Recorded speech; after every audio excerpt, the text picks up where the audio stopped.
ட்ரிகர்ஸ்னால் என்ன அப்படின்னு ப்ரீவியஸ் வீடியோவில் பார்த்தோம்ல.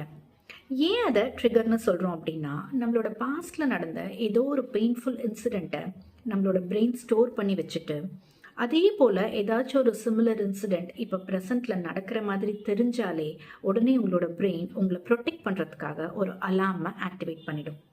ஸோ அது ரியல் த்ரெட் கிடையாது, ஜஸ்ட் ஒரு பர்சீவ்ட் ஒன் தான். ஆனால் கான்ஷியஸ்லி நம்ம அதை ப்ராசஸ் பண்ணுறதுக்கு முன்னவே அன்கான்ஷியஸ்லி ரியாக்ட் பண்ணிடுவோம். ஃபார் எக்ஸாம்பிள், இப்போ உங்களோட லவ்ட் ஒன் வந்துட்டு உங்ககிட்ட லைட்டாக கொஞ்சம் வாய்ஸ் ஒரு டோனை ரேஸ் பண்ணி பேசுகிறாங்கன்னு வச்சுக்கலாம்.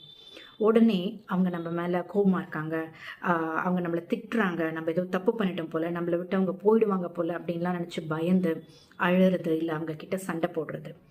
இது எதனால் நடக்கலாம் அப்படின்னா, மேபி உங்களோட யங் ஏஜில் நீங்கள் ஒரு அன்பிரடிக்டபிள் அண்ட் ஸ்கேரி கேர்கிவரோட வளர்ந்துருக்கலாம்.